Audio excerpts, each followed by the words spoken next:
Well, everyone, it's time for us to go and take a look at the iPhone 16 and compare it against the iPhone 6 and see which particular phone is a better one for you. Now, clearly, I think the obvious answer here is that the iPhone 16 is a way better performing device in almost every single way than the iPhone 6. I can't really think of any situation where the iPhone 6 is a better phone.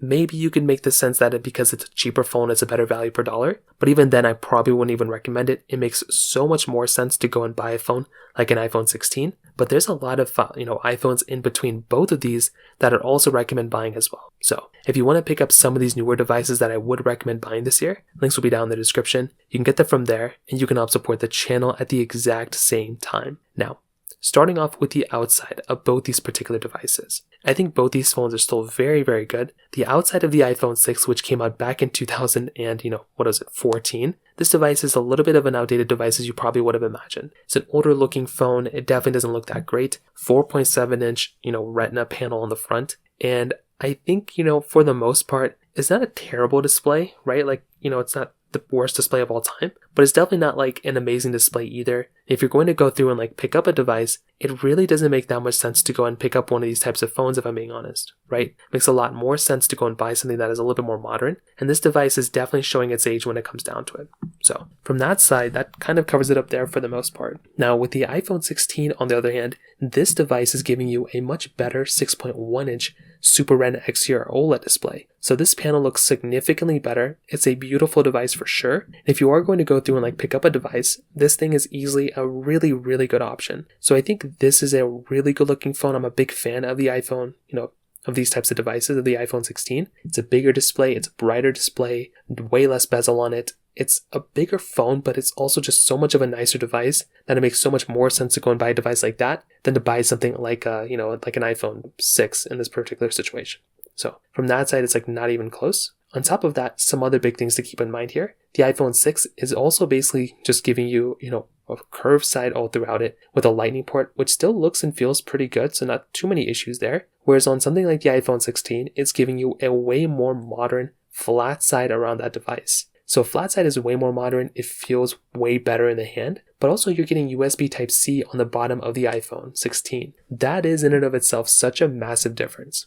Going through and getting, the USB Type-C port is crazy, and I think this in and of itself is a really big deal. So for me personally, I think that is a really big issue going on here, and it makes me feel very comfortable of buying something like an iPhone 16 for the future longevity of that type of device. Now on top of that, another very big thing to keep in mind here, they're both giving you a little bit of an interesting backside. So with the iPhone 16, this phone is basically giving you this standard frosted glass back, which feels and looks so premium. It's easily one of my favorite things going on with that phone. With a dual camera setup, the iPhone 6 is basically giving you this aluminum back with a single camera setup. So there's not really anything super crazy going on with the iPhone 6. It's a pretty basic type of feeling phone, but there's a lot of things going on with the iPhone 6 that are fairly outdated when it comes on today's day and age of devices, right? So for one, the iPhone 6 is basically missing out on things it's missing out on IP certification, it's missing out on wireless charging, it's missing out on so much basic stuff, right? There's no MagSafe capability on the iPhone 6. So there's a lot of things within the iPhone 6 that just show that it's such an outdated device. Really the only advantage you're getting on the iPhone 6 on the exterior is that it does have a fingerprint sensor. Other than that, it's a way more outdated phone that you can probably imagine. So from that side, that kind of covers it up there for the most part. Now on top of that, another very big thing to keep in mind here are the cameras. So for starters, the iPhone 6, it's a little bit of an older device. You're getting a single 8 megapixel camera on the front. With the iPhone 16, you're getting a dual camera setup, 48 megapixel fusion lens and a 12 megapixel ultra-wide camera. It's not even close. The iPhone 16 is going to be giving you a way better type of camera. So when you're able to film in 4K at 60 on the iPhone 16, you're able to zoom in way more inside of the iPhone 16. You're getting portrait mode, cinematic mode, macro photography, spatial photos and videos.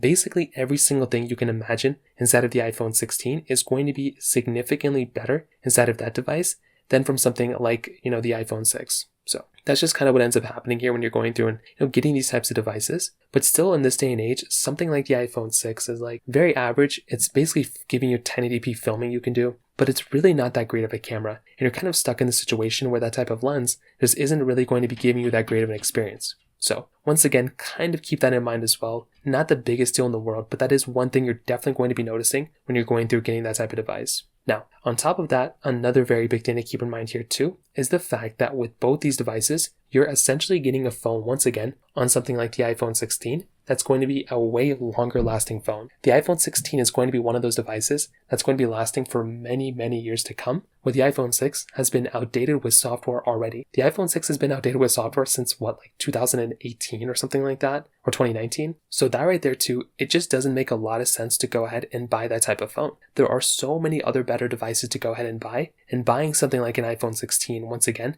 just makes so much more sense. It's not the most perfect phone of all time, but once again, it just makes so much more sense to go and buy a device like that than buy something like an iPhone that's not going to be giving you that great of experience. Buying something like an iPhone 16 is going to be a way better device here, pretty much for the everyday average person. Now, on top of that, another very big thing to kind of keep in mind here too is with the battery life. The iPhone 6 is not going to be giving you that long of a lasting phone. It's really not going to be lasting as long as you probably think, and that is kind of an issue with it. The iPhone 16, on the other hand, is going to be giving you long-lasting battery life. The 6s, their battery health has gone down so much, they're really not that good of phones anymore, to be honest. With the iPhone 16, it's going to be giving you a long-lasting battery life as well. Performance-wise, you're getting the Apple A8 chip inside of the iPhone 6 with 1GB of RAM, where the iPhone 16 was giving you that Apple A18 chipset inside with 8GB of RAM. Now, I think this goes without saying, but in probably every single way you can imagine, an iPhone 16 is going to be such a faster performing phone in every single way. Even if you gave this phone half the amount of performance it has, it would still be like 10 times faster than the iPhone 6. I think the 6 was a good phone when it first came out, but its strong suit was not performance. The iPhone 16 does, just run circles around the iPhone 6. So in almost every single way you can imagine, you're going to be getting a way faster and a way better performing device inside of something like the iPhone 16 than for something like the iPhone 6. So once again, when you kind of think about it, right, the iPhone 16 is going to be a faster performing phone, better battery life, better cameras, better hardware, just every single thing is going to be better on the iPhone 16, but it's also a more expensive phone. So that's kind of where this phone starts going down a little bit, where if you're looking at these two devices, you would look at something like an iPhone 16 and you would kind of think that that type of device could be giving you a little bit of a better job here and there, and it is going to be a significantly better phone, but you don't have just these two phones to choose from. You can also go through and you can basically go and, you can buy an iPhone 15 or an iPhone 14 or an iPhone 13. Even an iPhone 12 is a massive upgrade coming from the iPhone 6. So you do have a couple of options there, but in my opinion, the 16, it would be such a big upgrade going from an iPhone 16 to an iPhone, or going from an iPhone 6 to an iPhone 16. So in terms of that kind of covers it up there. If you have any other thoughts or questions, please let me know in the comment section below. Hit the like button, that would mean so much, but definitely hit the subscribe button. More importantly than everything else, I love every single one of you guys. Hopefully I'll catch you guys in the next video. Peace out till then.